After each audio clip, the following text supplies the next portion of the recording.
Hello, dear student. Welcome to Akash DS Academy. I am Shreya, your computer teacher. I am teaching computer for your 15 marks, which is coming to your UPSC exams as well as your SSC exams.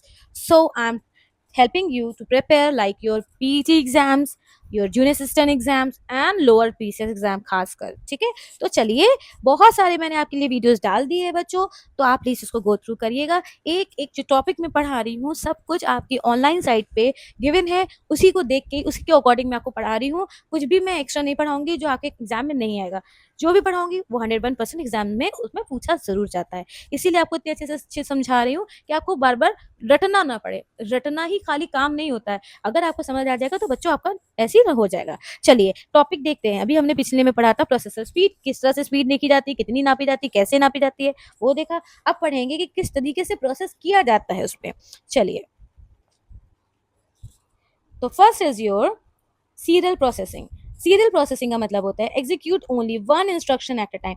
एक समय पे वो सिर्फ एक ही instruction पे काम करता है, यानी एक इंस्ट्रक्शन पहले लेता है, उसको लैंग्वेज में high level language, lower level language उसमें कन्वर्ट करता है, फिर उसमें फिर कन्वर्ट करता है, यानी डिकोड करता है और एग्जीक्यूट करके चला के हमारे आउटपुट स्क्रीन में शो कर देता है।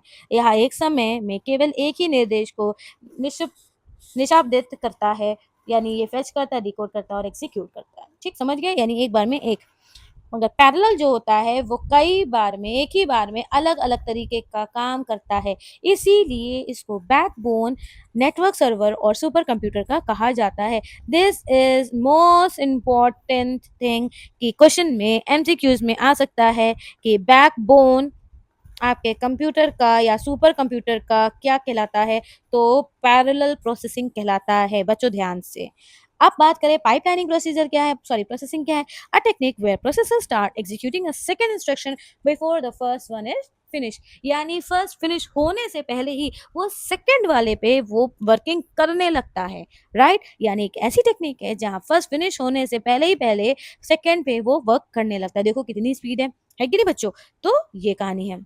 हिंदी में भी वही लिखा है कि एक ऐसी तकनीक है जो प्रोसीजर पहला निर्देश को पूरा होने से पहले ही दूसरे पे पहुंच जाए। यहाँ पे भी है कि ये साथ साथ एक ही चीज को एक ही जगह पे कई अलग अलग चीजों को चलवा भी लेता है। ठीक, और ये आपका रीढ़ की हड्डी कहलाता है सुपर कंप्यूटर की, ध्यान रखिएगा आप लोग। चलिए नेक्स्ट, कैचे मेमोरी क्या होती है? भाई साहब, मेमोरी मतलब स्टोरेज। हर वीडियो पे आपको मैं बता रही हूँ मेमोरी मतलब स्टोरेज। अब कंप्यूटर जो है मेमोरी रखता है, बिल्कुल इनबिल्ट मेमोरी रखता है, पर वो बहुत चालू है। कंप्यूटर कहता है तुम लोग के पास आने से पहले मैं अपना खुद की मेमोरी रखूंगा, मैं अपना मेमोरी सबसे पहले अपने उससे मांगूंगा, उसी से वर्क करूंगा। तो वो कौन है? कैचे। ठीक है, तो a high speed virtual kind of memory use in static RAM यानी एस रैम। बच्चा ये अंडर वो नहीं है, बोल्ड नहीं है, कलर नहीं है, तो बस ध्यान रखना ये रैम यहाँ से शुरू हुआ है यहाँ तक खत्म हुआ है। यानी एक ये ऐसी मेमोरी है, ऐसी वर्चुअल मेमोरी है जो भयानक रूप से तेजी से पाई जाती है, जिसके अंदर बहुत स्पीड होती है। ये कहाँ पाया जाता है? सीपीयू और मेमोरी के बीच में पाया जाता है। क्या काम होता है? ये एक्सेस टाइम को कम करता है। जबकि कंप्यूटर बहुत तेज है रैम से, तो क्या करता है जो कैचे है वो जितनी भी चीज एक डॉट भी लगाया तो वो कैचे सबसे पहले स्टोर करता है। इवन मैं यहाँ पे ये सब इतना लिख रही हूँ, एक डॉट भी लगा रही हूँ, तो मेरा रैम में नहीं जा रहा है, सबसे पहले कहाँ जा रहा है? कैचे में जा रहा है। जब मैं उसको परमानेंटली स्टोर करूंगी या कुछ समय के लिए स्टोर करूंगी, एक सेकंड के लिए नहीं, उससे ऊपर सेकंड के लिए स्टोर करूंगी, तब वो रैम पे जाएगा। इसीलिए कैचे स्टोर करता है अपने पास, जिसमें कंप्यूटर को किसी चीज का भी वेट ना करना पड़े। एक तरीके समझ लो पर्सनल असिस्टेंट की तरह कैचे काम करता है। ठीक है बच्चों, चलिए नेक्स्ट देखते हैं कैचे काम कैसे करता है, यानी किस हिसाब से करता है। ये कैचे का जो काम का समय है वो 100 नैनो सेकेंड के हिसाब से, और मेन मेमोरी का एक्सेस का टाइम क्या है? वो 700 है। ठीक है बच्चों, याद कर लीजिएगा, क्वेश्चन में पूछा जाता है, मिक्स कर देता है तो कंफ्यूजन बच्चों को क्रिएट होती है। अब बात करते हैं जो लेवल्स हैं वो कितने लेवल्स में हमारा कैचे बटा है। तो ये 3 लेवल में बटा है। क्वेश्चंस में L1 L2 L3 से बच्चों को कंफ्यूज करते हैं कि L1 क्या है, L2 क्या है, L3 क्या है, कौन एक्सपेंसिव है, कौन ज्यादा उसकी स्पीड तेज है, क्या है क्या नहीं है क्या। तो बच्चे कंफ्यूज हो जाते हैं, ओहो what is L1 L2, oh my God what is this, now what to do. बच्चों बहुत ईजी है, चलो हेल्प करती हूँ। कॉमन नेम L1 का प्राइमरी कैचे कहलाता है, L2 का सेकेंडरी कहलाता है और थर्ड का क्या कहलाता है? Shared cache. कहाँ पाया जाता है? ये सीपीयू के कोर में पाया जाता है, सीधे उसी में, और ये उसी के आसपास, ये थोड़ा उससे दूर। ठीक, स्पीड क्या है, सबसे तेज, ये उससे किससे कम, L1 से, और ये सबसे कम यानी इन दोनों से भी कम, तो ये स्लोएस्ट है। एक तरीका बता रही हूँ, L1 सबसे तेज, L2 उससे धीमा, L3 उससे भी धीमा यानी सबसे धीमा। साइज की बात की जाए, जितना तेज उतना कम जगह लेता है, इसका जस्ट अपोजिट हो गया। इंटरमीडिएट है भैया, ये भी मॉडरेट है, बीच बीच के ये दोनों कहानी आ जाती है, जितना धीमे उतना ही बड़ा। ठीक, अब प्रायोरिटी की बात करें तो सीपीयू सबसे पहले कहता है, ओ भाई मेरे L1 मेरे दोस्तों, सबसे पहले तो तुम ही से मैं डेटा मांगूंगा, तुम ही मेरे लिए सबसे ज्यादा ट्रस्टवर्दी आदमी हो आदमी नहीं, कैचे मेमोरी, राइट। तो सबसे पहले इससे लेता है, देन वो अगर यहाँ इन्फॉर्मेशन L1 में नहीं मिलती है तब वो L2 के पास जाता है, और जब L2 के पास भी वो इन्फॉर्मेशन नहीं होता तब आखिरी में वो L3 के पास जाता है।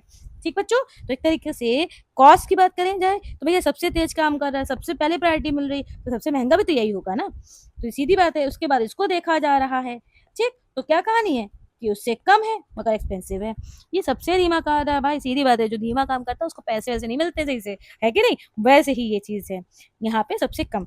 तो ये जो मैंने बनाया है बच्चों, एग्जाम में पूछा जाता है कि उसको अरेंज करिए कि कैसे वो कितना बड़ा है, कितना फास्टेस्ट है, कितना ये है, तो ये इसको आपको याद रखना है, L1 L2 L3 की क्या है, कॉस्ट, प्रायोरिटी एंड स्पीड में ये ऐसे ही रहेगा कि सबसे तेज L1, सबसे पहले L1, सबसे महंगा उसके बाद ये, उसके बाद ये, बस एक लौता जो है साइज में ये जस्ट अपोजिट हो जाता है, यानी L3 पहले, फिर L2, ठीक, फिर L1।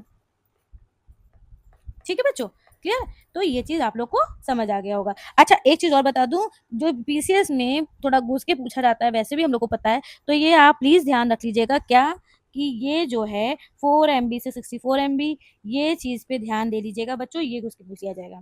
ठीक, बस इतना ही आपको ध्यान रखना है। तो आपको आज की वीडियो कैसी लगी बच्चों, प्लीज कमेंट कर दीजिए, बता दीजिए, कोई भी क्वेरी हो तो प्लीज टाइप कर दीजिए कमेंट में, मैं उसकी क्वेरी को बहुत ही जल्दी सॉल्व करने की कोशिश करूंगी, आपकी जरूर मदद करूंगी। कोई चीज़ ना समझ आए हो तो प्लीज़ बता दीजिए, मैं आपके लिए उसकी वीडियो दोबारा बना दूंगी दूसरे तरीके से, आसान तरीके से। और अब इसके बाद आपके लिए जो नेक्स्ट वीडियो आने वाली है, आपके लिए वो बहुत बहुत बहुत ज़्यादा इंपॉर्टेंट क्वेश्चंस पूछे जाते हैं, वो ज़्यादातर पूछे जाते हैं और बहुत ही बच्चे कंफ्यूज हो जाते हैं, तो आपके लिए वो मैं नेक्स्ट वीडियो बना रही हूँ, उसको ज़रूर देखिएगा और इसको तो देखना बिल्कुल ना भूलिएगा। चलिए, तो हम आपसे नेक्स्ट वीडियो मिलते हैं। और रही बात, आकाश सर आपके लिए इतने अच्छे अच्छी वीडियोज़ बना रहे हैं, आपके लिए जीके अपडेट कर रहे हैं, आपके लिए बहुत ही डीप में हिंदी पढ़ा रहे हैं। मैंने भी उनकी अभी वीडियोज़ देखी है, बहुत ही डीप नॉलेज दे रहे हैं और साथ में ट्रिक्स भी दे रहे हैं। केटीएम दा की समथिंग मैंने सुनी है, कुछ 3 का रूल है, एक बार जाके देखिए क्या पढ़ा रहे हैं, बहुत अच्छा पढ़ा रहे हैं। ठीक, तो ज़रूर उनकी वीडियोज़ देखिएगा। चलिए टाटा बाय, शबा खैर।